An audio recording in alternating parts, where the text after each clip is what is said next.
entrada de la festividad. Bueno, no es propiamente una festividad, sino la de Sukkot, pero hay un día especial dentro de Sukkot que es Hoshana Rabbah, un día, el día último de la festividad de Sukkot, que dura 7 días, y luego de ahí entra Shemini Atzeret, el día octavo.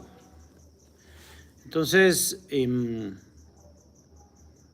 esta festividad, el tiempo exacto en el que está ubicado tiene mucho simbolismo. Y tiene simbolismo tanto antiguo, muy antiguo, bastante, como también en épocas ya cercanas y en épocas más bien en eventos y ocasiones que interesan mucho a los judíos que estamos en esta parte del mundo. Porque es una festividad que les platicaba yo en una ocasión, la última vez que estuve por aquí. Estamos en la comunidad Dan Moshe aquí en Oaxaca. Estuve hablándoles sobre los 70 días que hacen surgir la festividad de Rosh Hashanah o de Yom Teruah, y que comienza también se extiende hasta lo que hoy en día es Sukkot, y es justamente Hoshana Rabbah. O sea, coinciden esos 70 días. 70 días ¿a partir de cuándo? A partir del 17 de Tamuz. A partir del 17 de Tamuz, 70 días más tarde, va a ser el tiempo de Yom Teruah. Y a partir de Tisha B'Av, 70 días más tarde, va a ser Hoshana Rabbah, que es ahora. Entonces, les explicaba yo que ese número 70 tiene un simbolismo que es volver a la luz, que viene de la estrella de Sirio. La estrella de Sirio en el firmamento permanece visible a la vista, porque también hay visible al telescopio. Entonces, visible a los ojos, así de forma natural, durante todo el año, que también el sirio se mueve 365 días, tiene un ritmo solar de 365 días, pero va ubicándose en el firmamento hasta que llega a estar detrás del sol. Entonces, la intensidad del sol, pues obviamente lo va a opacar a nuestros ojos, ya no lo vamos a ver, en el sentido de que, es decir, cuando el sol se oculte, vamos a dejar de ver a Sirio. Entonces, por las noches va a estar del lado del sol, así que no va a estar en el firmamento Sirio. Y vuelve a aparecer 70 noches después en el firmamento. Y a ese evento astronómico, el humano, o sea, la humanidad, el conocimiento humano muy antiguo, le otorgó el concepto a ese acontecimiento de que un día desapareces y poco más tarde vuelves a aparecer. Eso viene de Sirio y por lo tanto le da la idea a la humanidad de la resurrección entre los muertos. Entonces, el número 70 tiene que ver con la información de la resurrección entre los muertos. Y es esa luz que también se va a dar de Sirio en el día 70 después, empieza a aumentar la intensidad de su luz hasta que se vuelve la luz más intensa en el firmamento, por encima de lo que es Venus. Venus casi siempre, Venus es la luz más visible en la noche, refiriéndonos a las estrellas. Pero comienza a aumentar la luz de Sirio en la noche hasta precisamente llegar a lo que nosotros conocemos como Hanukkah. Entonces, Hanukkah,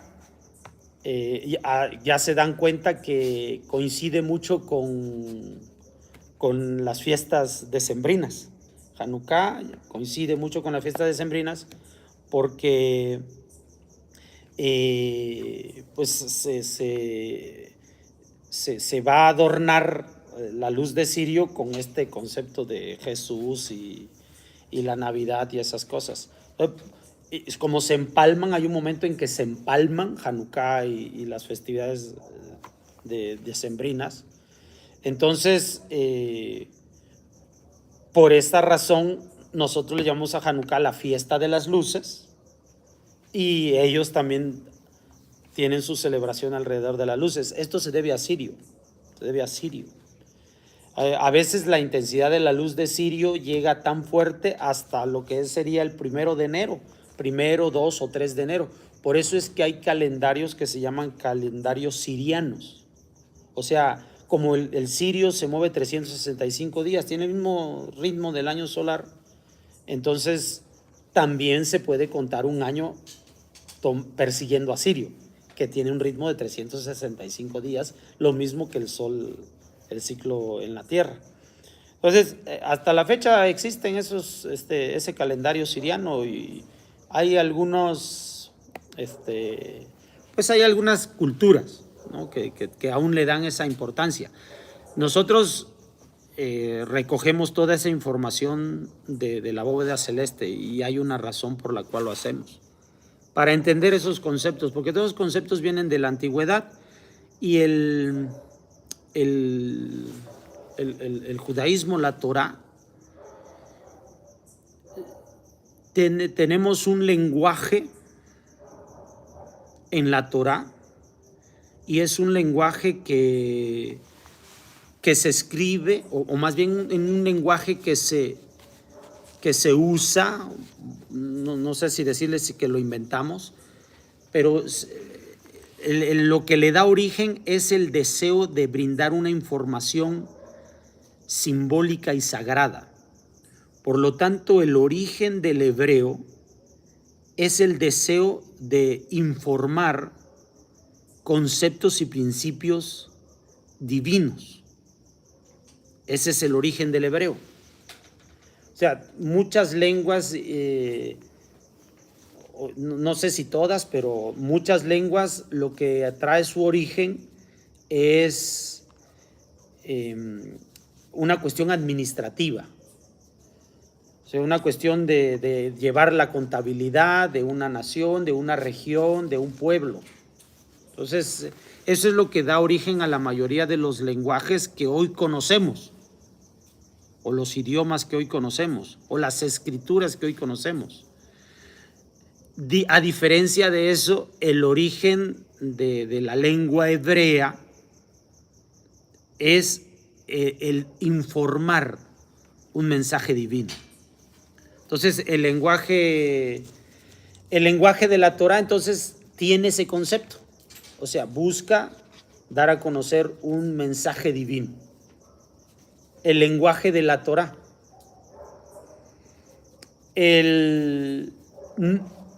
No vamos a confundir el lenguaje de la Torá con el Sefer Torá. Es diferente. El Sefer Torá es un documento, tal cual como dice, es un Sefer. Sefer hoy decimos como libro, porque tomamos el concepto de Sefer, pero en realidad era una megilá, es un rollo. Entonces el rollo está hecho, es un pergamino, estaba hecho de origen en piel animal, o sea, en la piel de animales, kasher, por supuesto. Y un poco más tarde se empezó a hacer con el papiro. Entonces, eso es a lo que nosotros llamamos el Sefer Torá. Este Sefer Torá va a tener su origen, de acuerdo a la tradición que nosotros tenemos, desde Ezra a Sofer, por eso es que le conocemos como Hasofer, o sea que es el escriba. El Sefer Torah viene desde entonces para que nosotros lo conozcamos y lo tengamos como lo conocemos en la actualidad. O sea, ese es el Sefer Torah. Yo estoy hablando del lenguaje de la Torah. El lenguaje de la Torah, obviamente, primeramente no está escrito. No es una escritura, es un lenguaje, es decir, para transmitir un mensaje, que ya les dije que tiene un origen divino. Para poder precisamente rodearlo de ese mensaje divino, se usaron elementos o escritura, por así decirlo, un grafo, una grafía simbólica,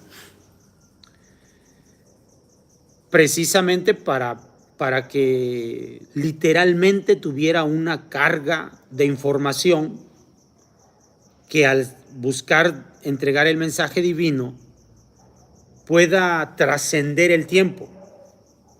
Entonces, no solamente trasciende el tiempo, no solamente va a trascender el tiempo de forma intelectual o ideológica, sino que buscaban plasmar el lenguaje, empezó rudimentariamente, en piedras. Porque las piedras, hasta la fecha encontramos piedras que tienen con grabadura de sello y tienen miles de años entre nosotros. A veces no se entiende el lenguaje.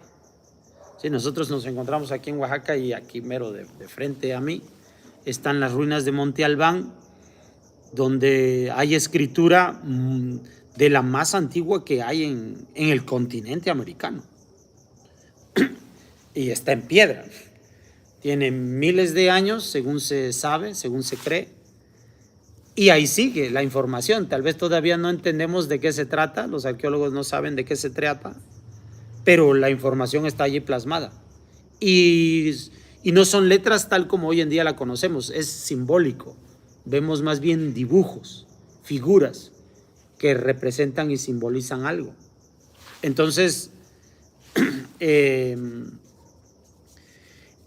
esa era la forma antigua de escribir, dado que era difícil hacer la redacción, o sea, en piedra. No tenías la oportunidad de explayarte haciendo una larga lista de palabras y de frases, sino de ser muy concreto y muy preciso. Entonces, de ese modo había que desarrollar una mente muy concreta y muy precisa para que de esa forma escribir lo que quiere transmitirse. El resto tendría que ser transmitido de forma oral. Entender el significado de esas cosas, de ese grafo, de esa imagen o de esa figura plasmada ahí en piedra, tenía que ser entendida desde el momento mismo en que la estabas observando. O sea, tendría que ser un patrón lógico en el conocimiento. La mente del ser humano es capaz de detectar patrones, eso es lo que es la virtud que tenemos. Entonces, habría que tener esa facilidad, ¿no? Habría esa facilidad que transmitiera esa información. Obviamente, nosotros ahora ya nos enfocamos mucho en explayarnos, en explicar las cosas. Hablamos mucho y no decimos nada, pues, como yo. Que la mente ha estado perdiendo esa facultad de entender esa simbología. Pero ya veis lo que dice el Pirkei Avot. ¿Cómo dice el Pirkei Avot? Que tus palabras no sean muchas. habla poco y haz mucho. O sea, se privilegiaba a las pocas palabras. Y eso es parte de lo que nosotros debemos entender. Usar más bien nuestra mente para hablar poco y enseñar mucho con lo poco que se dice. Pero como les digo, hoy, por ejemplo, este medio es en que se transmite la información. Uno habla y habla y habla y uno no dice nada. Entonces, como les digo, una sola figura enseña muchas cosas. El maestro de todo esto, pues obviamente fue Moshe Rabenu. Moshe Rabenu entonces nos habló en el lenguaje de la Torah.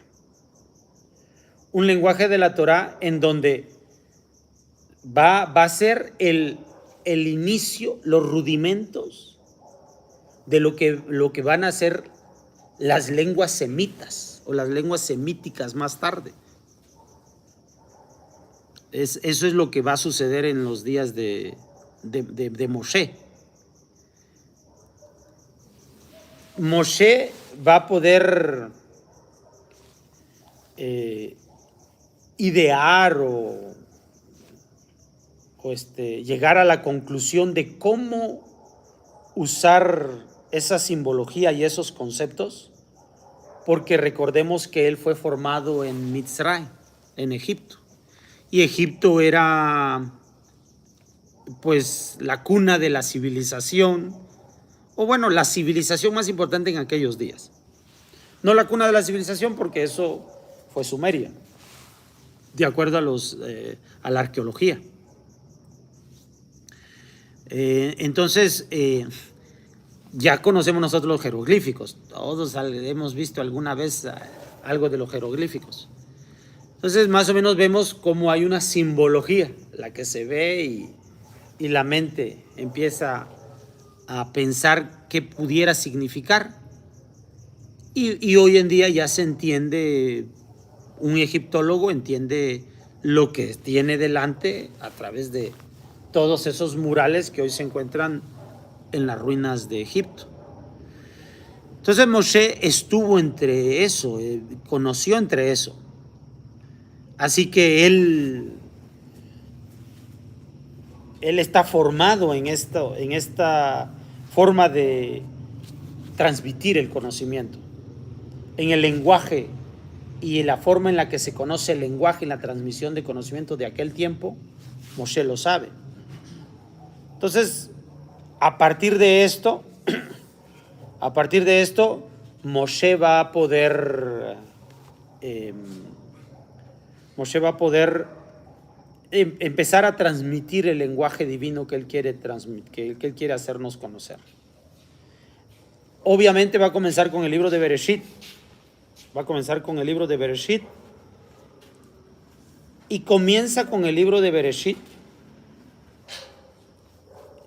de forma especial y de forma precisa, con una sola letra. Vemos que esa letra está en la Torah resaltada. Es como nosotros decimos una letra mayúscula. Sí, claro. Una letra mayúscula. Porque ya la vemos. El Sefer Torah que nosotros usamos cuando leemos empieza a Bereshit, que ya pronto volveremos a Bereshit.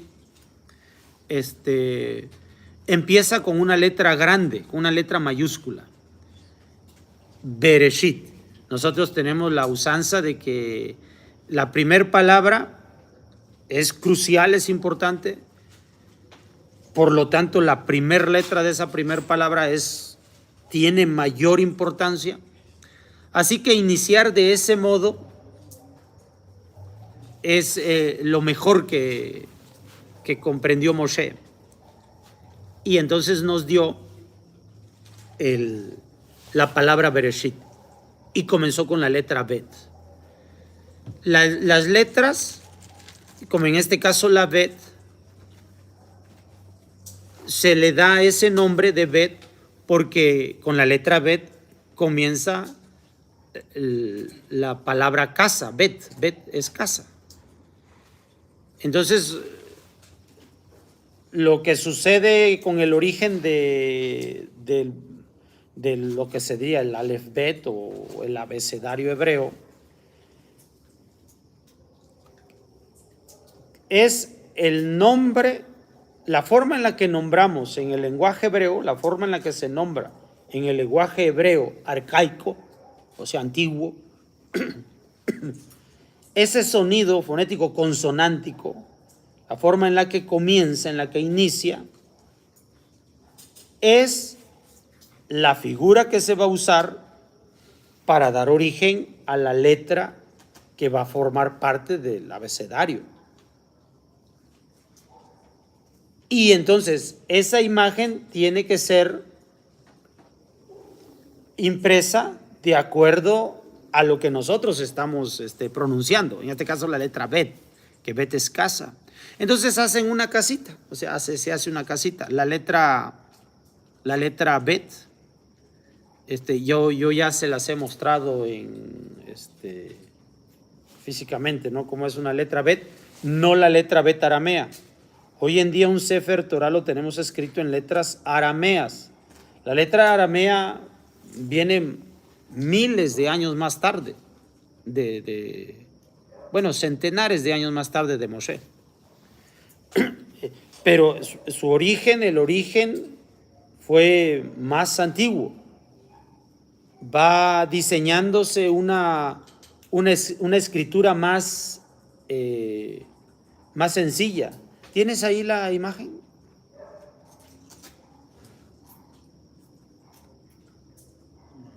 Para que la mostremos aquí. A ver, mientras, sí. La estrella que comentaba en un inicio de la plática, Ajá. ¿pertenece a alguna constelación en especial o es una estrella? No, es una estrella, bueno, es que es como viajera. Sí, o sea, no se mueve dentro de las constelaciones. Sí, no se mueve dentro de las constelaciones. Eso de las constelaciones van a ser las 12 constelaciones. Es diferente. ¿Qué pasó?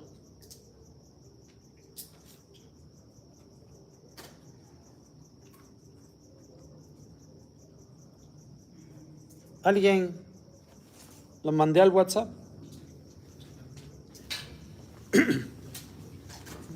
Ah, bueno, ahí está. Vamos a ver si. Bueno, esta, a ver, la letra que está ahí arriba. Es para los que están ahí. La letra de allá arriba. Esa es la letra Bet, que de acuerdo a lo que se sabe de la arqueología hebrea, es la que en origen se comenzó a escribir en piedra. Y fue aproximadamente en los días de Moshe. Bueno, también para los de allá, los que no la tienen vista, es esta. Entonces, vean la forma que tiene. En nuestros conceptos es difícil que le hayamos parecido a una casa, ¿no? O sea, si usted piensa en una casa como hoy en día la tenemos, pues no. Es entender cómo es una casa en aquel tiempo. Estamos hablando de hace casi 4,000 años. Pero es una casa, aunque aquí en el video nos aparece volteada. O sea, estoy viendo la imagen yo desde mi teléfono. Entonces me doy cuenta que está volteada, es al revés. Entonces, me refiero a lo que se ve en la derecha debe estar en la izquierda y lo que está en la izquierda debe estar en la derecha. ¿Ya? Esto es para los que me están oyendo en el video, ustedes sí las deben estar viendo bien. Entonces, esta letra es una casa, es lo que se asocia como una casa en hebreo. Y comienza con el libro de Bereshit, la letra, y da inicio a toda la Torah, el libro de Bereshit. Porque se va a construir la casa, se va a construir una casa, el hogar, pues un hogar. En hebreo tenemos nada más 8,000 palabras, 8,000 palabras en hebreo. Cuando en español se pueden llegar a reunir cerca de, dicen que entre 120,000, no sé cuántos ya hay. Siempre el diccionario de la Real Academia Española nos dice cuántas palabras llevamos, pero yo no tengo muy seguro el dato, pero creo que van como 120,000 palabras en español. Entonces imagínense una sola palabra en hebreo, que son 8,000 palabras. Me refiero al hebreo antiguo. Son 8,000 palabras, pero nosotros en español usamos poco más de 120,000 palabras. Entonces una sola palabra hebrea puede significar muchas cosas traduciéndolas al español. Entonces obviamente es casa, pero también puede ser hogar. También puede ser hogar. ¿Puede ser cueva? Sí, claro, sí, claro. Es que es hogar, en realidad es hogar. Entonces, porque cueva ya tiene otra, tiene que estar más con piedra. Entonces, esta es la letra, entonces, esta es la letra. Entonces, esta es una casa de acuerdo al concepto de que se entiende por casa, pero tiene que ver desde Bereshit. O sea, entonces, vamos a explicar esto un poquito más, a ver si ahorita me lo vuelves a prestar por si acaso. Entonces, tenemos que va a iniciar Moshe con la palabra Bereshit y con la letra Bet. Y porque va a ser muy especial hacerlo. Uno, ya dijimos, se va a hacer una casa, se va a hacer un hogar. ¿Un hogar para quién? Ya sabemos, ¿no?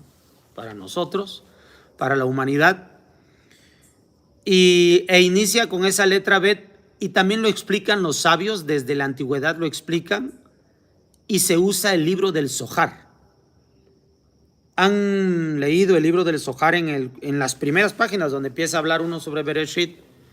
Cómo las letras van formándose, pasando delante de Moshe para ver cuál va a ser la letra con la cual va a iniciar la Torah. ¿Cuál va a ser la letra que tendrá el privilegio? Dice la narración dentro del Zohar. Y van pasando todas las letras y van siendo descartadas una a una hasta que finalmente va a llegar la letra Bet y le dice que va a usar la letra Bet. ¿Por qué? Porque tiene un significado. Tiene el significado de ser eso, Bet, casa, el hogar de la humanidad. Y eso es lo que está a punto de construirse. Pero también el Zohar empieza a decir que hay una letra faltante que ya no se pudo expresar. Entonces, como ya no se pudo expresar, o sea, ya no fue parte de las candidatas. Y como ya no se pudo expresar, eso significa entonces que quedó muda. Y esa es la letra Aleph. La letra Aleph entonces es muda porque ya no se pudo expresar como todas las demás. Entonces, esta letra Aleph, por lo tanto, dado que no se puede expresar, va a formar parte del silencio, de lo impronunciable. Y cada letra también a su vez tiene un valor numérico. En este caso, la Aleph va a tener el número 1, el valor 1. Y la letra Bet, por lo tanto, va a tener el valor 2. ¿Ya? Vinieron acercándose de la posterior hasta la primera. Luego entonces, la Aleph se queda con el número 1 porque va a representar a Kadosh Baruj Hu, a Hashem. Por esta razón, cuando Moshe se encuentra delante de Hashem, porque Hashem lo llama, le dice que va a darse a conocer, que va a tener que darlo a conocer él con el nombre de Hashem, que es Eye Asher Eye, o sea, con Aleph. Inicia Eye Asher Eye, dos veces Aleph. Lo cual significa que la Aleph Entonces, contiene un atributo o una virtud de Akadosh Baruj Hu, que es uno, la unidad, lo único. Y eso significa entonces que es lo esencial. Por eso decimos que la unidad es uno, es lo único, es lo esencial, es lo necesario. Y tenemos el número 2 como este mundo, Bet, este mundo, donde va a salir Bereshit, lo vamos a tener como número 2, es decir, que proviene del 1, que se origina a partir de ese único. Este mundo se origina a partir de ese único. Y para que siempre tengamos en cuenta que la consecuencia del 1 es el 2, o sea, este mundo, esta existencia, este mundo va a tener la particularidad de ser comprendida como una dualidad. O sea, conocemos nosotros las matemáticas. Las matemáticas no es un lenguaje que haya sido inventado por el hombre. El hombre ha inventado varias cosas a partir de conocer el mundo. Entonces puede separar átomos de ciertas cosas y hace surgir nuevos elementos, hace un producto nuevo. Y así ha inventado varias cosas, ¿no? La humanidad. Pero las matemáticas es un lenguaje que se aprendió porque es un lenguaje que está en la creación del mundo. O sea, es un lenguaje que el hombre recogió, que descubrió de la creación. Entonces, este lenguaje de la creación tiene su origen en Dios, la Aleph. Pero la Aleph es el silencio. Por eso ahorita que veíamos la letra, que revisamos la letra tiene un espacio en blanco que abre hacia arriba. Tiene un espacio en blanco y esa letra parece un espiral, ¿cierto? Un reshimot, como en la Kabbalah. Entonces, esa letra B yo aprendí de mis maestros que las letras no solamente se escriben dibujando propiamente la letra, es decir, lo que nosotros vemos aparecer en negro. Si escribimos con tinta negra, lo que aparece en negro, no únicamente se dibuja la letra, es decir, lo que está en negro, también se dibuja el vacío. O sea, si no sabemos dibujar ambas partes, no podemos construir una bonita letra, pues, ¿ya? Hay que saber dibujar la letra. Entonces, este es el significado. Este vacío, esta parte blanca, que no es en realidad, no tiene nombre, o sea, es la letra Bet, la parte negra la que es la letra Bet. Pero esa letra Bet se origina por el espacio que está en blanco. Ese espacio en blanco tiene la parte de arriba abierta. ¿Sí?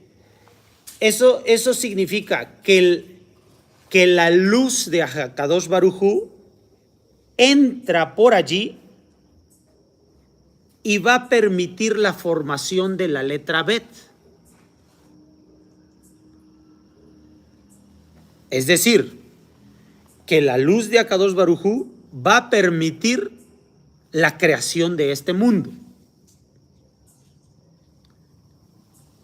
¿Cómo se da la creación de este mundo?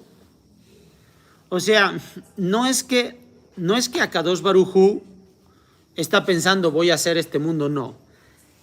La existencia de Akadosh Baruj Hu hace fluir. Él es la existencia, Él es la esencia, es el único. Por lo tanto, en Él está comprendido todo, porque es lo único que existe. como dijo Baruch Espinosa. Es lo único existente, como dijo Moshe Ben Maimónides. Y hace surgir toda la existencia. En el momento mismo de la esencia divina,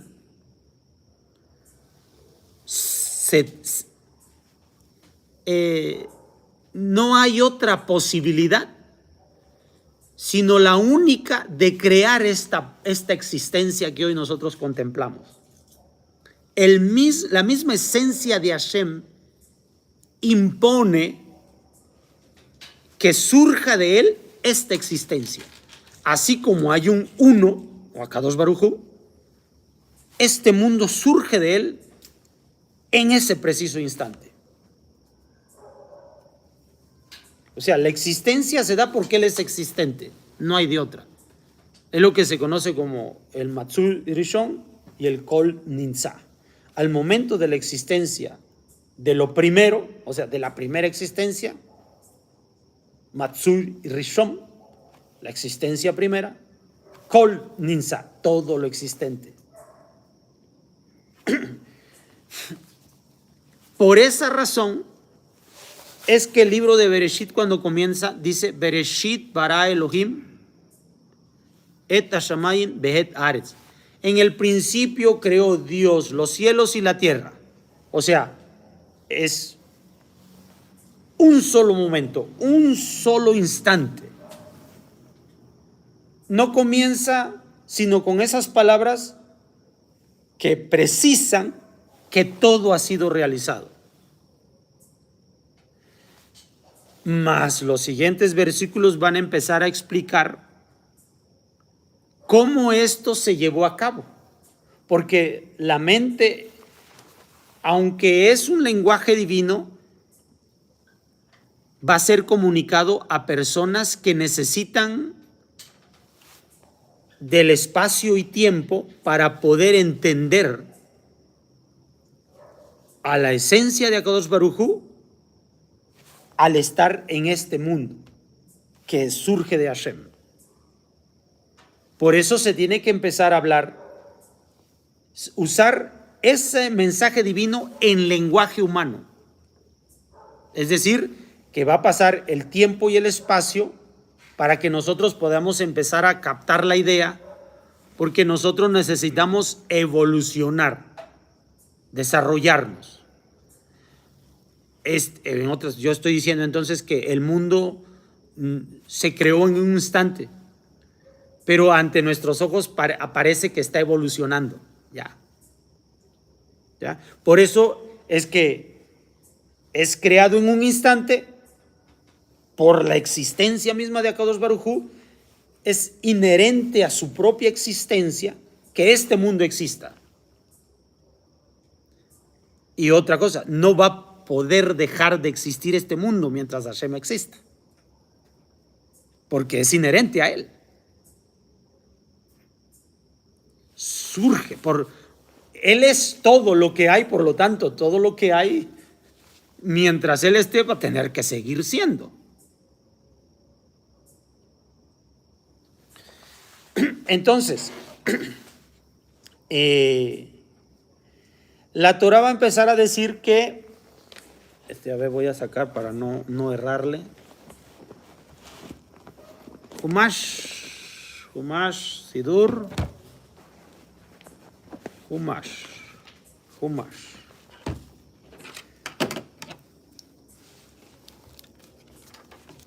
Humash dice: en el principio Dios creó los cielos y la tierra, pero la tierra estaba desolada y vacía.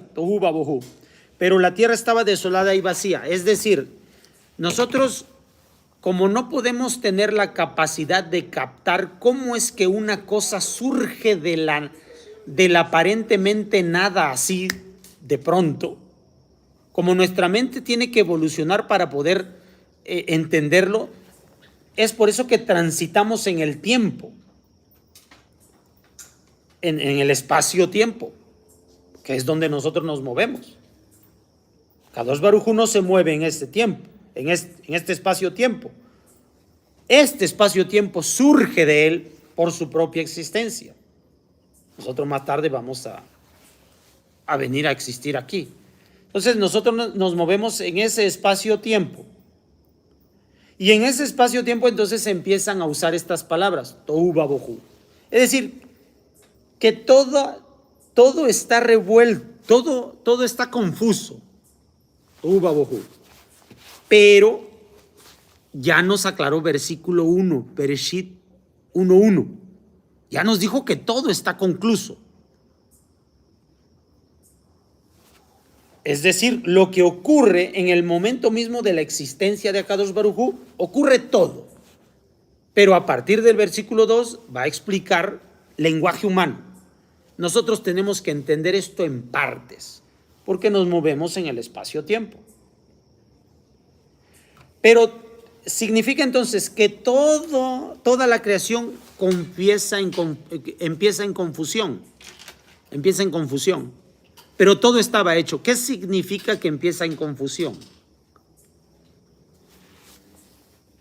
Decíamos entonces que ese flujo divino por la unicidad de Akadosh Baruj Hu que surge de él, no me vayan a decir ahorita, entonces de Akadosh Baruj Hu se desprende algo. No. Es una forma, lenguaje humano.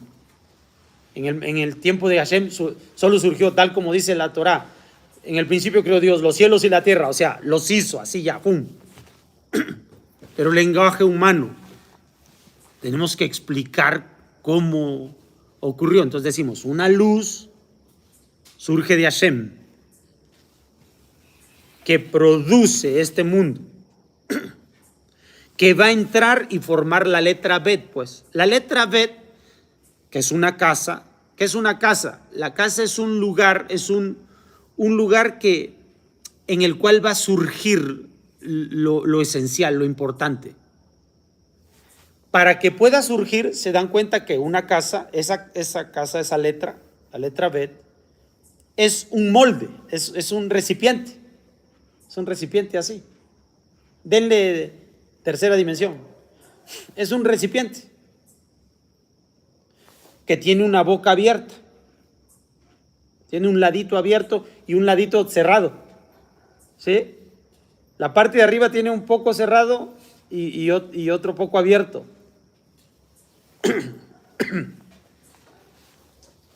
Vamos a explicar todo esto.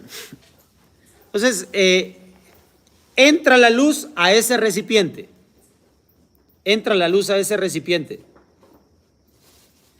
Ese recipiente va a empezar a ser la creación del mundo. Viene desde una luz que va a entrar a ese recipiente. Ese propio recipiente, les estoy diciendo, que está formado por la luz, es decir, la parte vacía de esa letra.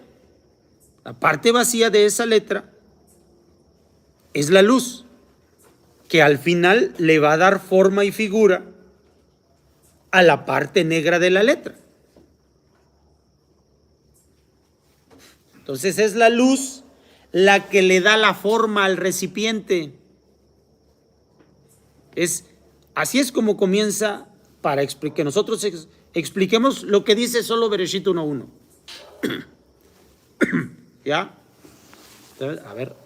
Aquí ya nos tiene otra, es la misma, ¿no? Ahí. Tenemos la segunda, Aleph está arriba, que simboliza a Hashem. Esta cabeza significa la autoridad de Hashem. Luego está la Bet, segunda, en el segundo cuadrito. Entonces ya tenemos ahí el espacio abierto de arriba. Al lado hay un espacio cerrado y luego un espacio que cae hacia en medio, hacia el centro. Bueno, entonces, sigo. Gracias. Ahí seguimos con esto. Luego entonces, esa luz es la que le da forma al recipiente. El recipiente en ese momento siente la esencia de la luz. Por eso es que decimos le da forma. porque lo moldea. Al darle ese molde, lo está haciendo sentir, él se amolda, es decir, se acomoda de acuerdo a la fuerza de la luz, por lo tanto empieza a sentir la luz, ese molde. Eso hace que se ajuste a la fuerza que está sintiendo. Como esa luz viene de Akadosh Baruj Hu, conoce la esencia de Akadosh Baruj Hu, ese molde.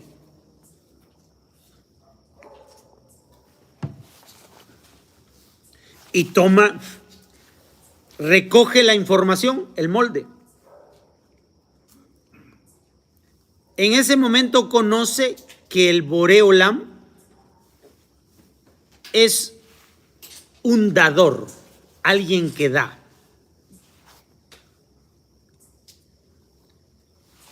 Él se amolda por la fuerza de la luz, lo que significa que recibe. Por eso tiene la forma de un recipiente, de un cli. Entonces se amolda y recibe.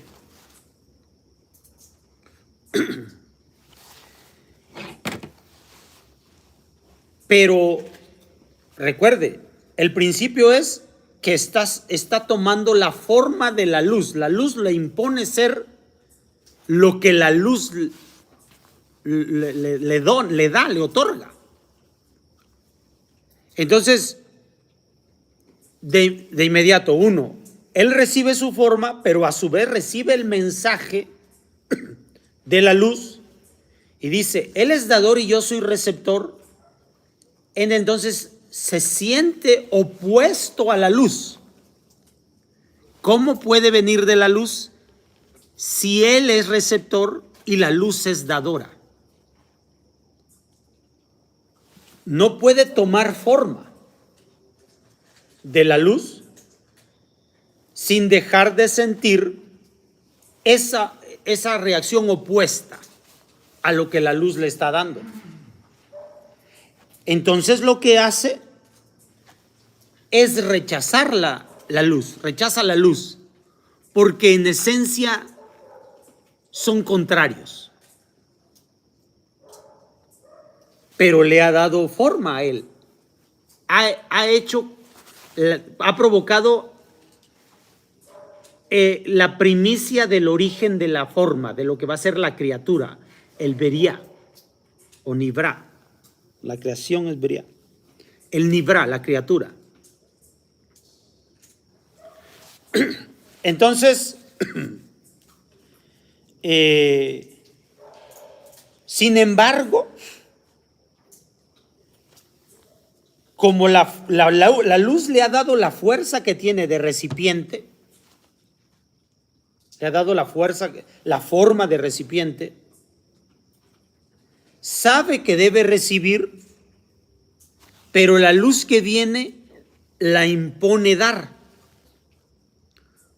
Por lo tanto, concluye en que como es una criatura, debe recibir, porque esa es la razón de su existencia, pero debe también aprender a dar, porque es lo que la obliga, a lo que la obliga la luz, porque está sintiendo la luz, que ésta da, entonces tiene que aprender a dar.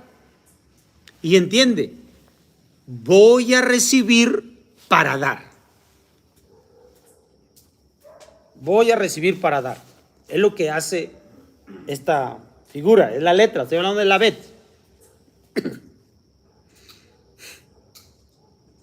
Y hace este flujo de recibir para dar, pero cada que ocurre esto, pues vuelve al vacío.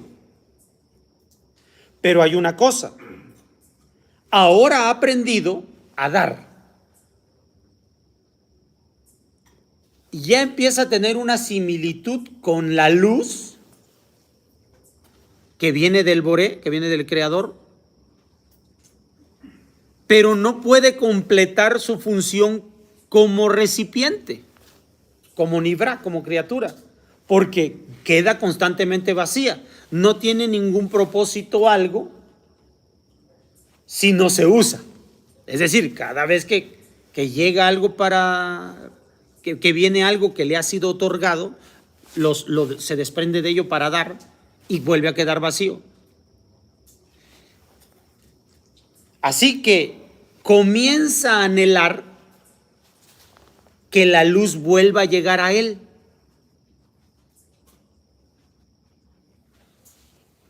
Cosa que no sentía cuando por primera vez recibió la luz que le dio origen a la forma de cli, de recipiente. Porque la forma primera de recipiente que recibió fue obligado por la fuerza de la luz a producirse como recipiente. Fue obligado.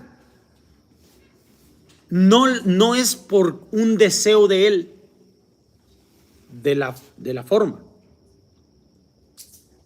¿En qué momento le surge el deseo de recibir? Cuando lo quiere hacer para dar.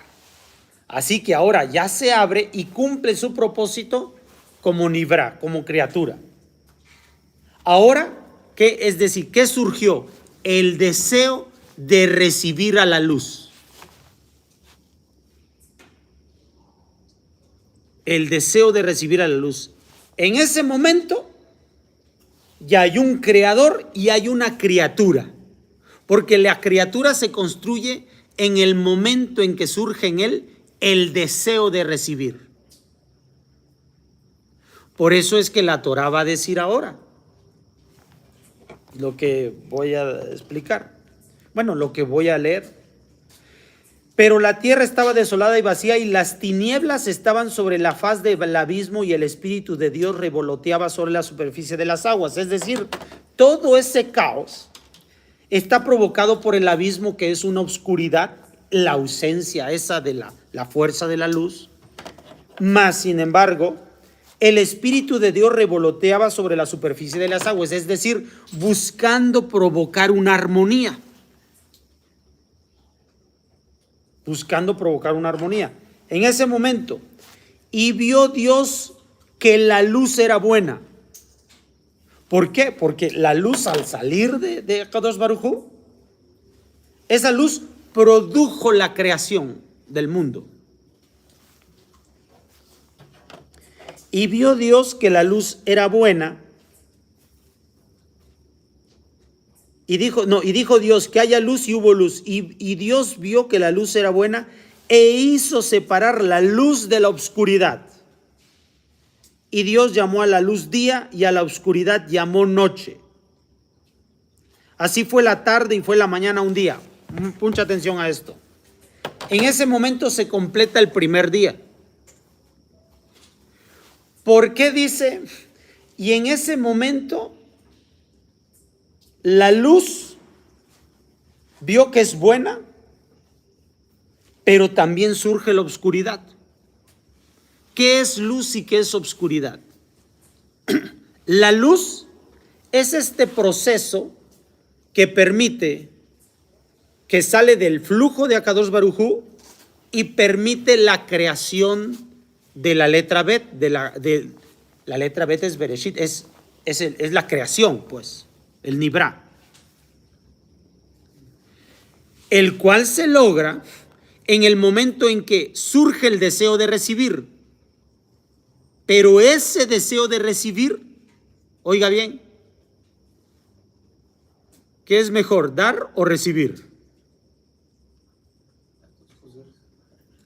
¿Qué es mejor, dar o recibir? No.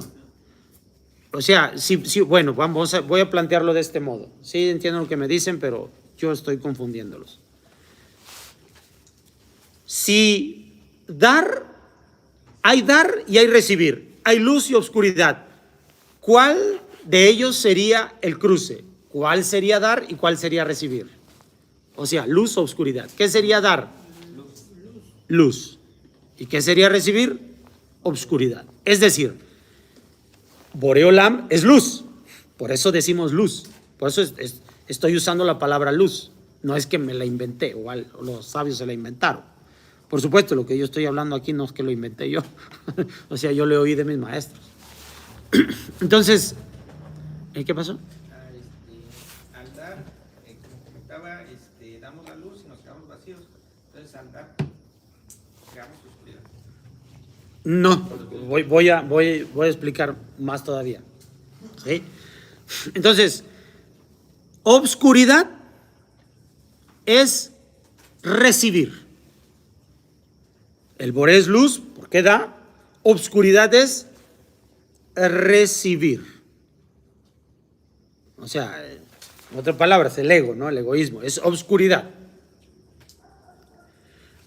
Pero esto surge por el influjo de la luz. Ahora, ya aprendimos cómo surge la criatura. La criatura está para recibir, el Boré para dar. Correcto.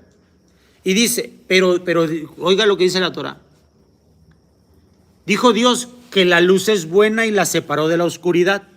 ¿Por qué dice que es buena? Porque aprendimos el método que dio origen a la criatura, a toda la existencia, y le ha dado la posibilidad de aprender a la criatura lo que es bueno. O sea, volver a la luz. Porque recibir es oscuridad. Ahora oiga lo que dice la Torah. Y dijo Dios, la separó. La separó, ¿por qué? Eso significa que hizo una línea. Ahorita vamos a hablar, una raya, una división. Y la separó. Y dijo Dios, sea la tarde y sea la mañana el primer día. ¿Qué va en primer lugar? De acuerdo al texto, ¿qué va en primer lugar? La tarde. La oscuridad, el tiempo de oscuridad. Es decir, le otorga a la creación el privilegio de hacer volver la luz. Por eso va en primer lugar. Es decir, si no hay primero deseo de recibir, si no hay primero oscuridad, no podremos llegar a alcanzar la luz. Porque de origen la luz le dio paso a la oscuridad, ahora la oscuridad tiene que dar paso a la luz. Es lo que está diciendo. Y fue la tarde y la mañana primer día. Bien. Es decir, le toca a la creación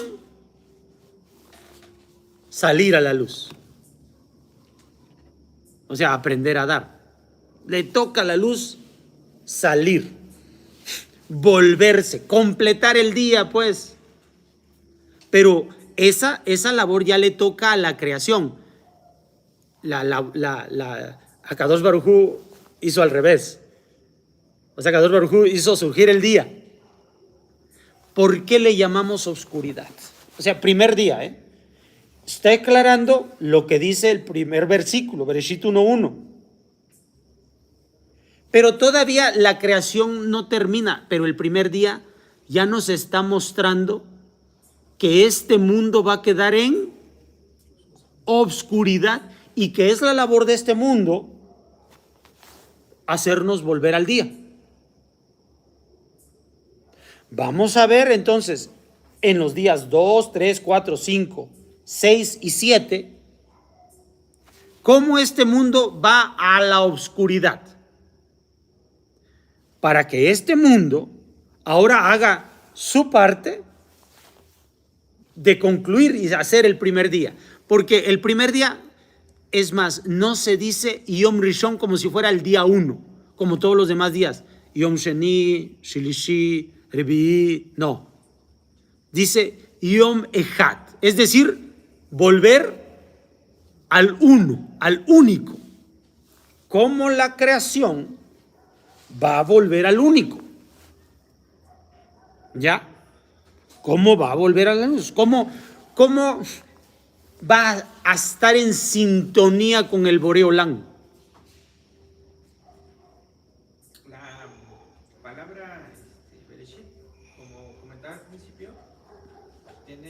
viene el flujo de arriba hacia abajo.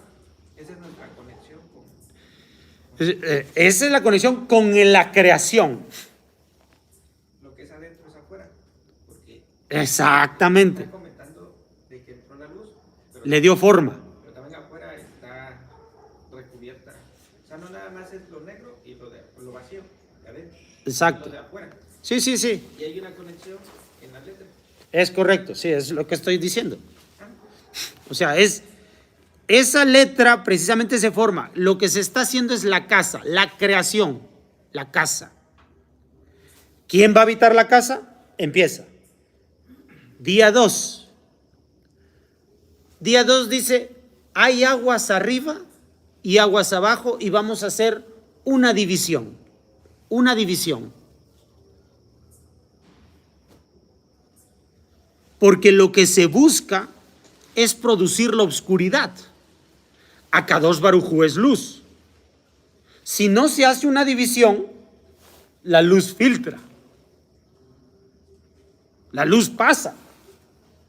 Entonces se necesita poner una barrera que te impida conocer la luz. Porque de lo contrario, esto no puede ser oscuridad, ¿cierto? Eso es lo que llamamos el raquía, lo que va a ser conocido como los cielos. Entonces el raquía es la barrera en la que tenemos que estar separados de la luz para que esto sea oscuridad. Caso contrario, si no existe esa barrera, esto no podrá ser oscuridad y por lo tanto esta oscuridad, es decir, esta creación, no puede en verdad estar en sintonía con el Borei Olam, con el creador del universo. Tiene que haber como un círculo, ¿no? O sea, una especie de rotación. A lo que me refiero es a lo que usted comentaba al principio, de que Hashem nos da la luz para que nosotros expresemos esa misma luz en nuestro entorno físico. O sea, Él nos está dando y nosotros tenemos que expresar el dar para que nosotros nos despojemos de eso que recibimos y así nos volvemos a quedar en la oscuridad. Y otra vez volvemos a sentir la necesidad de pedirle otra vez luz a Él, porque nos quedamos vacíos. No, pero recuerda, eso ya lo vimos ahorita. Ese fue el primer día, ya estoy segundo día. O sea, primer día es importante que entendamos cómo se da origen a la creación. No estén hablando de la persona, del hombre.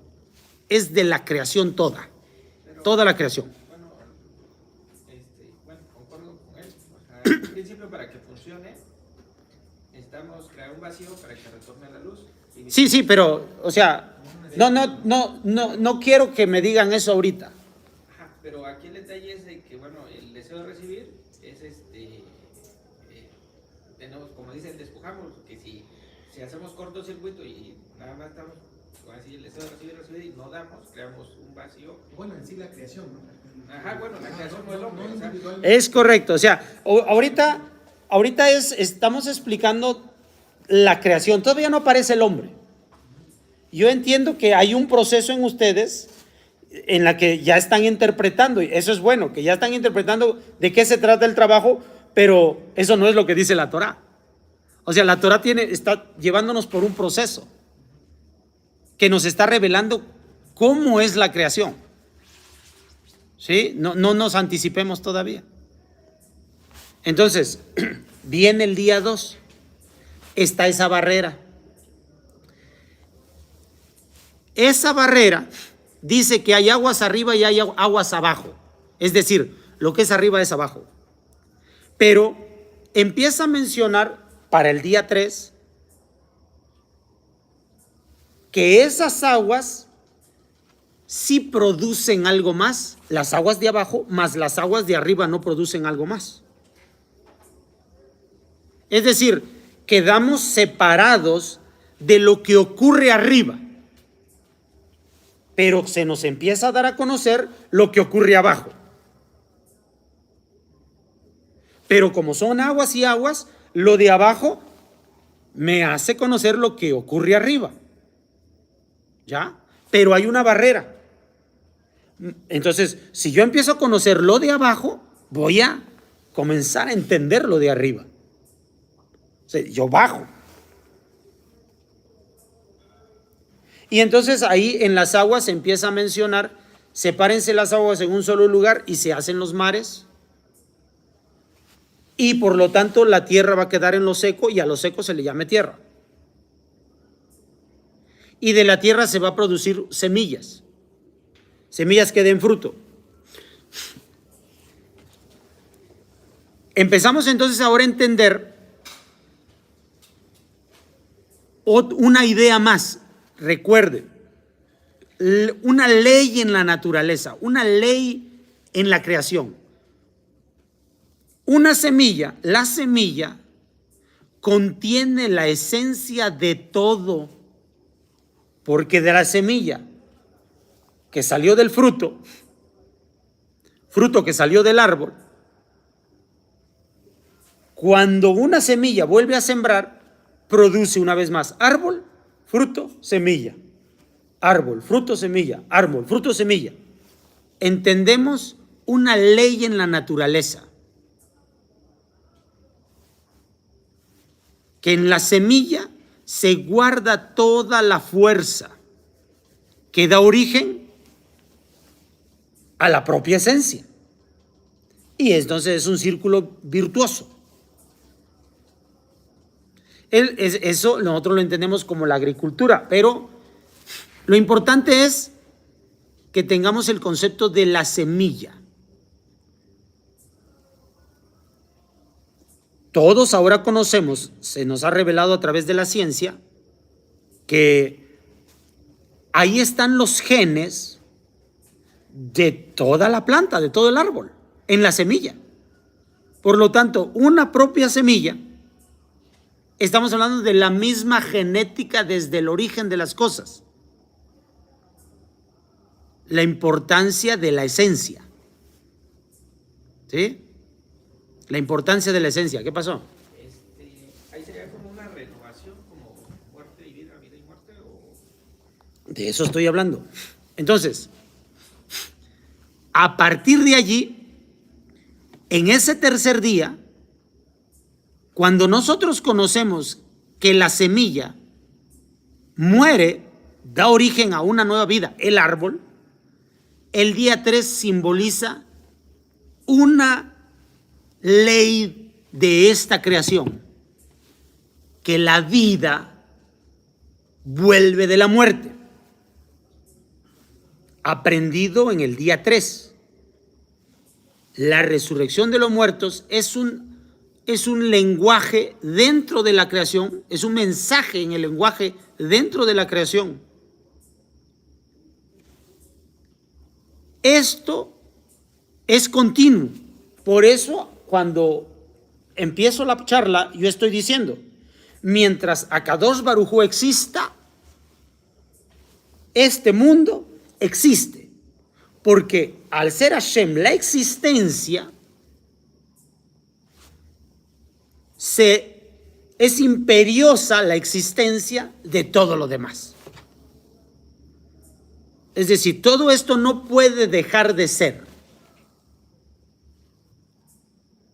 No puede dejar de existir.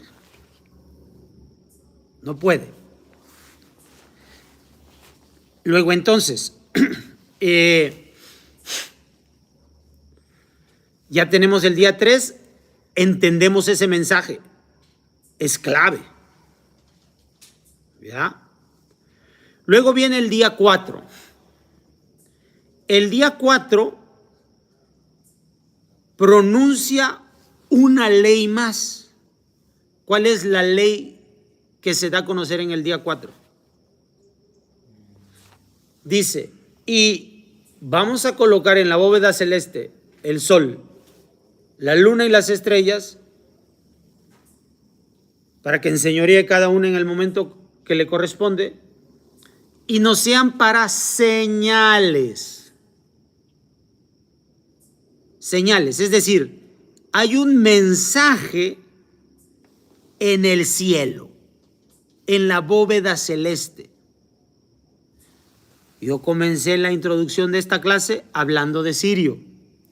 Hay un mensaje en la bóveda celeste. Siempre lo ha habido. ¿Cuál es el mejor lugar para estudiar la bóveda celeste? Un lugar donde hay ausencia de luz, el desierto. Porque no se construyen ciudades en el desierto, sino en los lugares donde están los ríos, y ahí se construyen las ciudades. Entonces la gente vive y hace sus fuegos. Es más difícil contemplar la bóveda celeste en la noche, pero en el desierto es más fácil contemplarlo. La vida de nuestros padres, de nuestros patriarcas, se da en el desierto. Por eso Moshe termina yéndose de Misraim al desierto. No es esa la razón, pero que lo impulsa a salir, pero al final de cuentas llega al desierto. Entonces, desde el desierto, nosotros podemos contemplar bien la bóveda celeste, y la bóveda celeste es la señal, es decir, el mensaje divino está en la bóveda celeste. ¿Por qué? Porque Akadosh Baruj Hu dijo, la luz que viene de allá para acá, por eso puse a Shammai en el cielo, llega aquí y hay una pantalla, hay una barrera que filtra la existencia de esto, pero se queda plasmadas las leyes, las cosas que sucederán en esta tierra, en esa bóveda celeste. Es decir, el sol, la luna y las estrellas nos traen el mensaje. Ese mensaje era conocido por nuestros patriarcas, porque al estar en el desierto, ellos se sientan alrededor de los suyos, de sus hijos, de sus descendientes, observan el cielo y comienzan a explicar el mensaje que hay en el cielo, y se lo dan a conocer a las personas. ¿Se acuerdan de Joseph? Vi el sol, la luna, las estrellas, se inclinaban, o sea, mensaje del cielo. Eso es una visión de él, es mensaje del cielo, pues. Visión es profeta, o sea, profeta significa alguien que está llevando su mente a la máxima concentración y elevación para entender y captar ese mensaje. ¿Por qué? Porque en nuestro pueblo y en aquellos días eso es lo que siempre se ha dado a conocer. Que eso pasa, que eso sucede. Que el mensaje está en el cielo. No se escribía, se transmitía oralmente. El lenguaje de la Torah, el mensaje divino, escrito en el cielo, por eso está escrito en el cielo, para que nosotros oralmente ahora lo empecemos a explicar a los que están alrededor nuestro. Es decir, el patriarca se lo empieza a explicar a sus hijos en el desierto. Es el escenario que nos da origen, que provoca la azúcar. Bien, entonces, allí está escrito por primera vez el lenguaje divino, en el cielo. ¿Cómo Hashem nos sustenta? Decimos que Hashem nos sustenta. ¿Cómo Hashem nos sustenta? ¿Quién hace las funciones del sustento? ¿Quién da las señales de que hay un sustento de parte del cielo? Es decir, de Hashem. El sol. El sol, al moverse por el eje de rotación de la Tierra, no es que el sol se mueva, al moverse desde nuestra vista, obvio, también el sol se mueve, pero es decir, la Tierra alrededor del sol, por el eje de la Tierra, hay un cambio por la inclinación y nos da las 4 estaciones. Será para ustedes por señales y estaciones. Es decir, el sol, al calentar la tierra, permite la agricultura, lo del día 3, lo de la semilla. Al no calentar lo suficiente la tierra, la enfría. Por lo tanto, es hora de refugiarse y de guardar los granos, porque en invierno llueve en la tierra de Israel y el grano, si no lo guardas, se arruina. Hay días buenos o meses buenos y meses malos. ¿Quién lo dicta? El sol. Entonces el sol dicta 6 meses de bendición y 6 meses que no hay bendición, que le llama la Torah maldición. No tiene nada que ver si es bendito o maldito. Es como ahorita decíamos, luz o oscuridad. No tiene que ver si es bueno o es malo. Es lo que acontece. Entonces, la provisión, ¿cómo Hashem me da la provisión? Porque el sol me da la provisión. Está escrito que de arriba viene la provisión. Hashem me provee. ¿Cuál es la señal que me dice que Hashem me provee? El sol. La renovación. ¿Cuál es la señal que me habla de la renovación? La luna. ¿Cómo? Naciente, creciente, llena, menguante. Hay renovación. El cielo me da el mensaje divino. ¿Cómo sabíamos cuando nosotros estábamos en el desierto? ¿Se acuerdan que dentro de un midrash se dice que Jacob iba a tener 12 hijos? Jacob iba a tener 12 hijos. No hay ningún texto en la Torah que nos diga que Jacob iba a tener 12 hijos. Pero un midrash habla con respecto del 7º embarazo de Lía, en la cual ella pide para que en lugar de que sea niño, sea niña. Entonces nace Diná. ¿Por qué? Por una cuestión ahí en la que ella dice que de este modo ya su hermana no va a ser menos que las siervas. ¿Cuál es el midrash? ¿Cierto?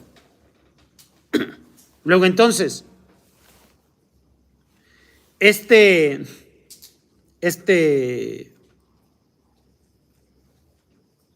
dato nos hace saber que iban a ser 12 hijos. ¿Por qué 12 hijos?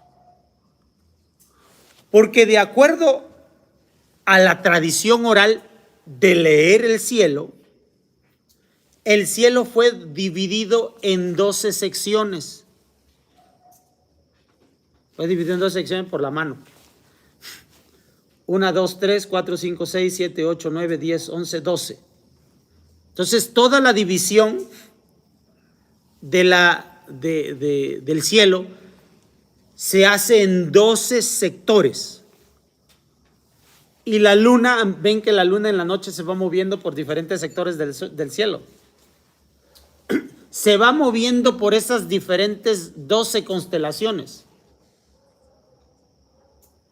Por eso, en nuestro calendario, tenemos 12 meses. Por eso, dentro de los dichos de los sabios, cada uno de los hijos de Jacob nace en uno de cada uno de esos 12 meses. Por eso son 12 hijos. Por eso se sabe que van a ser 12 hijos. Por eso la luna, al visitar a cada uno de ellos, significa que hay una renovación de cada uno de los hijos de Jacob. Lo cual va a ocurrir en 12 meses, que es el año. Y así son las señales. ¿Cómo sabemos, de acuerdo a lo que dice la Torah, que iba a haber un redentor para nuestro pueblo cuando estábamos en Mizraim, después de que esos 12 hijos tuvo más familia? 70 almas, 70, ya les dije lo de 70. ¿Cómo es que esas almas, cuando llegan a Mizraim y se mantienen ahí esclavos por un buen rato, se da la noticia de que se espera un redentor para Israel? ¿De dónde sale que va a haber un redentor para Israel? ¿Quién anuncia el redentor de Israel? ¿Cuál es el astro que anuncia la redención de Israel? La luna. Porque la luna recibe la luz del sol. El sol representa a Hashem. No es la luz de la luna la que ilumina, es la luz del sol, es decir, un enviado de Hashem, que recibe su luz como esa luz de la creación, es decir, un redentor para la creación que va a ser el primero en entender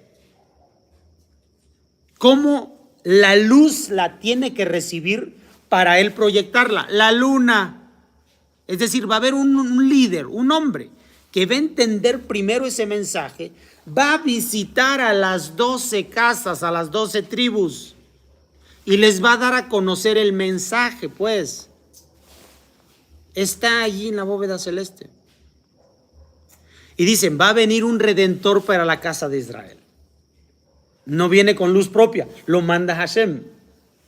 Está claro, o sea, al buen entendedor pocas palabras. No hay un texto en la Torah, es Torah oral. Pero ¿de dónde recogimos la Torah oral? Del cielo. Del cielo. ¿Sí? Entonces son señales, son cosas que van a ocurrir al pueblo, que van a ocurrir al mundo, que le van a ocurrir señales para quién. O sea, las señales significan que es un mensaje, es un lenguaje que debe entender una mente. Si no hay mente,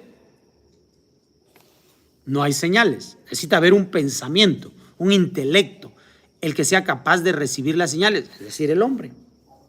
Entonces, pero vamos viendo cuál es el proceso que va a dar origen a la creación y finalmente al hombre. Hablamos día 4, día 5, recuerden, el día 3 nos dio el mensaje de que en la semilla se guarda la esencia. El día 4, entender que existen las señales. El día 5, ¿qué dio origen el día 5? La evolución de los animales. ¿Cómo se produce la evolución de los animales? Dice, los animales son que salen del agua, son producidos por el agua. Y andan en el agua y luego andan volando y luego finalmente salen a la tierra. Eso va a suceder en el día 6. Esa evolución, ¿qué ley de la naturaleza nos da? ¿Qué ley de la creación nos hace conocer? 1, hay un cambio. 2, hay adaptación al cambio. Evolución. Esa es la evolución, ¿cierto? Movimiento, ¿no? Sí, o sea, la adaptación al cambio. Evolución. La adaptación al cambio. Estamos hablando de los animales. ¿Qué animales, dice, surgen en el agua, viven en el agua? Es decir, el medio es el agua, el entorno es el agua y se adaptan a vivir al agua. Pero el empuje de Hashem dice, fructificad y multiplicaos, los obliga a multiplicarse, a llenar la tierra. Por lo tanto, tienen que saber moverse en entornos, es decir, el cambio, y adaptarse al cambio. El agua es el medio perfecto que produce vida, todos lo sabemos, siempre se ha sabido eso, que los fluidos son los que permiten la vida, ¿no? Y cuestiones electrolíticas y esas cosas. Bueno, eso da origen a la vida. Primero nacen, después van a nacer los anfibios, por obvias, ¿no? Son animales que surgen en el agua, nacen en el agua, son hasta larvas en el agua y comienzan a salir a la tierra. Una vez que comienzan a salir a la tierra, se vuelven reptiles, pero el nacimiento se da en agua. ¿Cómo llevan el agua que produce los nacimientos a la tierra? Ovíparos. Los huevos tienen agua.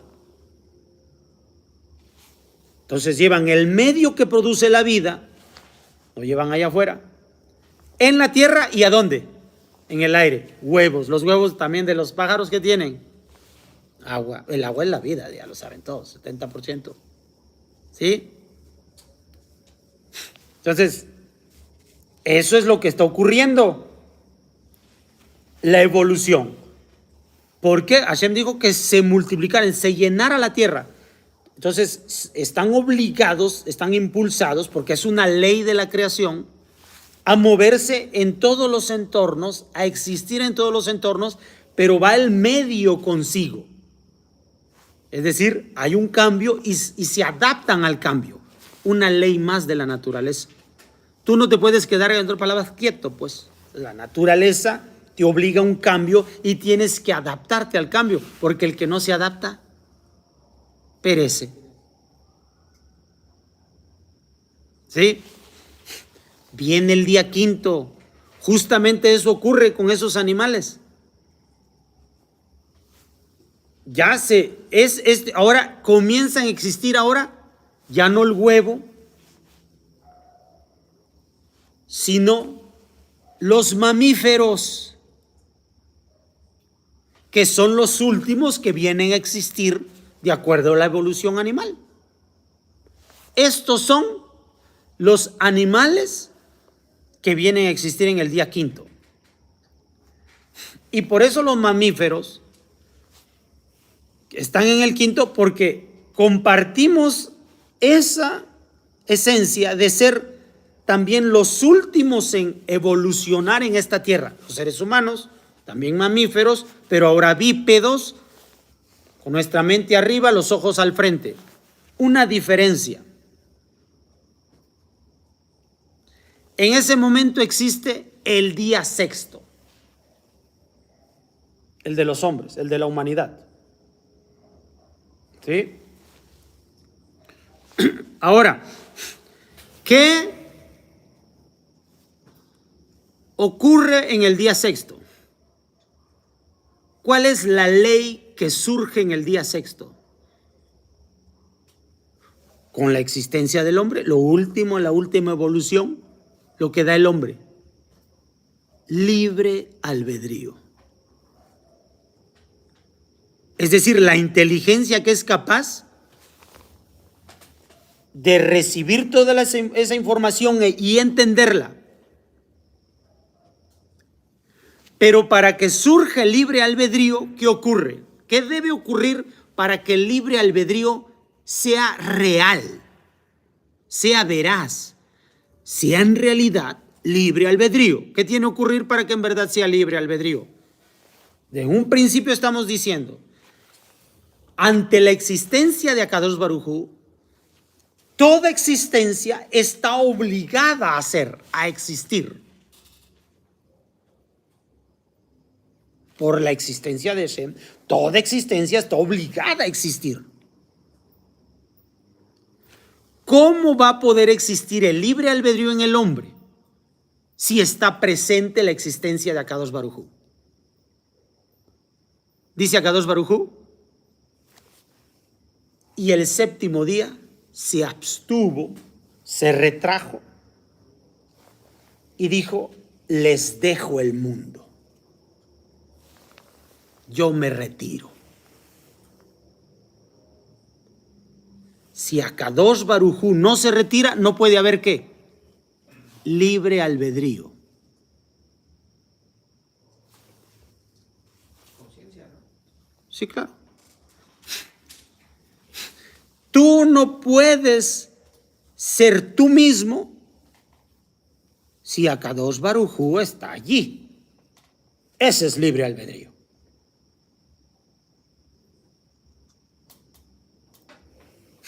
Entonces Akadosh Baruj Hu le da el libre albedrío al hombre.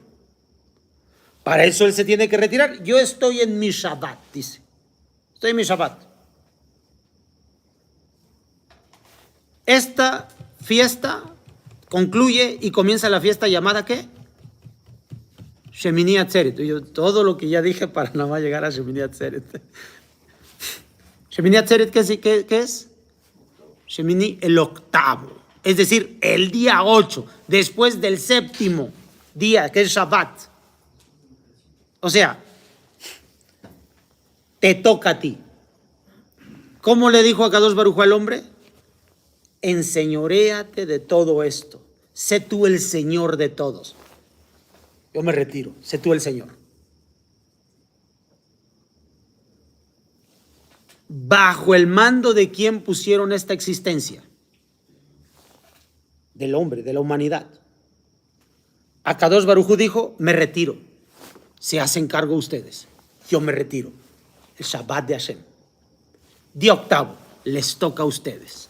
Por eso circuncidamos a nuestros hijos en el día octavo. Para decir, nos toca.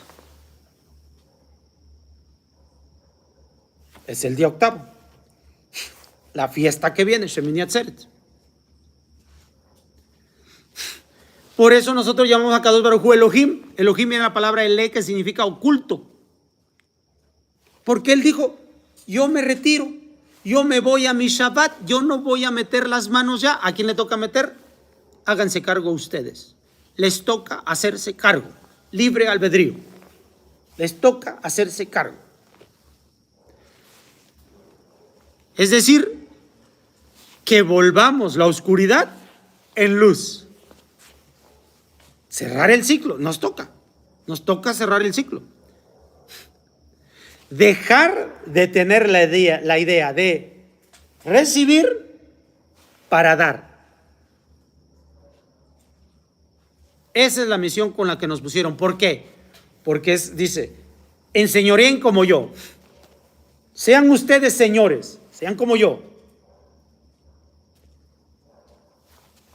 Reconviertan las cosas. Produzcan lo que sigue. Les toca a ustedes.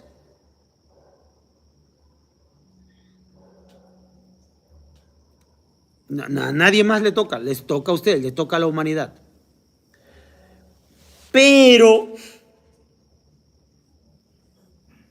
Bereshit 2. ¿Qué es Bereshit 2? Puso a Kadosh Baruj Hu al hombre en Gan Edén, es decir, las leyes de la naturaleza, les acercó los árboles, les acercó los animales, ponle nombre. ¿Qué quiere decir eso? Entiende las leyes de la naturaleza para que tú sepas cómo revertir de la oscuridad a la luz. Y tú cruces la barrera, esa barrera que él puso. Cruces la barrera. A partir de tu libre albedrío, cuando puedas lograr eso, entonces alcanzaste el libre albedrío, la magnificencia a la que te lleva el libre albedrío. El libre albedrío nos sirve para que a través de emular a Dios lleguemos a Él. Día 2. Por eso se nos acerca todo en Gan Edén. Nos favoreció para que el siguiente paso, al siguiente día, el Shemini Atzeret, el octavo día, nosotros lleguemos a Él. Eso es nuestro trabajo. Hazte cargo. Es lo que dijo Hashem. Pero en Gan Eden, ¿qué ocurrió? En lugar, nos dio plantas, nos dio animales, nos dio todo. Y es lo que les digo que significa poner nombre. Y puso a la pareja, muy importante también ese mensaje. Y el castigo que se da. Y dice que el hombre, al no cumplir su cometido, su responsabilidad, va y transgrede y es castigado. Del hombre salió la mujer los hijos. ¿Por qué fue castigado así? ¿Por qué fuimos castigados así?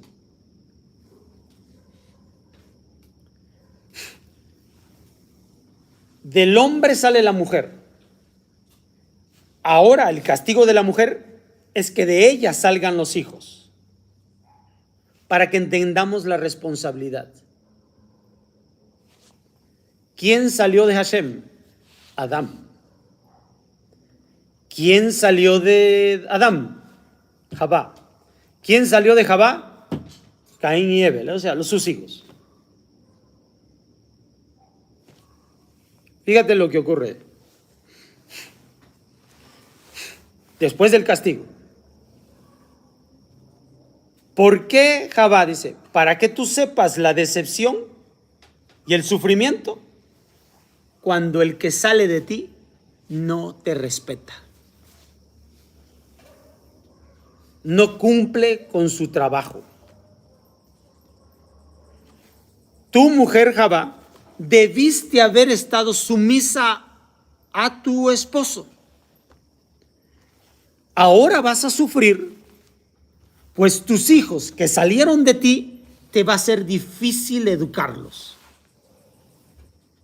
Para que sepas lo que le sucedió a Adán, pues tú saliste de él y debiste ahora estar sumisa a él, mas no lo hiciste. ¿Para qué? Para que así Adán sepa lo que yo sentí, pues él salió de mí. Pero no de mí, sino de la tierra en lo que lo puse. Por lo tanto, ahora con dolor va a trabajar la tierra. ¿Entiende? Que es un castigo de hijo. Adán es el hijo de la tierra y es castigado con la tierra. Jabá es la hija de Adán y es castigada a estar sujeta a su esposo. Dice, y tu deseo sea para tu marido. Y sus hijos salieron de Jabá. Ahora ella sufre por educar a sus hijos. Pero también ahí sería, que en un principio nuestro padre Adán dio, bueno, a través de Adonai, a Eva, o sea, salió de él, y después dio vida. Dio, Sí. y Eva, al dar a sus hijos, dar y recibir y dar, al Sí, sí. recibir la vida, él dio a los hijos.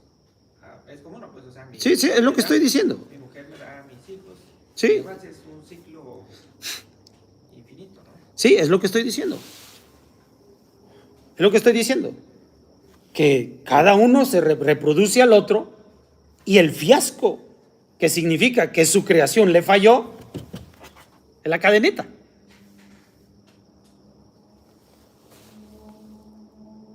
Es la cadeneta, ¿lo entienden? ¿Qué perdió el hombre en ese momento? ¿Qué perdió el hombre en ese momento? El libre albedrío. Es lo que perdió el hombre. Cuando entró la serpiente y se le hizo caso, el hombre perdió el libre albedrío. La única ventaja que tenía para alcanzar a Akadosh Baruj Hu. Así que encima de la barrera que Hashem creó en el segundo día, se crea una nueva barrera, que es la barrera en la que uno no está con libre albedrío. Perdió el hombre libre albedrío, que es la ventaja que tiene para alcanzar a Kadosh Baruj Hu. Es decir, a Kadosh Baruj Hu se puso 2 peldaños arriba. El hombre cayó más. Ahora está por fuera del libre albedrío. Por lo tanto, ¿qué es lo primero que tenemos que recuperar? El libre albedrío. La pregunta del millón, ¿cómo? Entonces, la pregunta que nos han lanzado aquí, uno de los congregantes, ¿cómo? Eso lo vamos a ver ahorita en la segunda parte. Bueno, un momento, vamos a descansar aquí.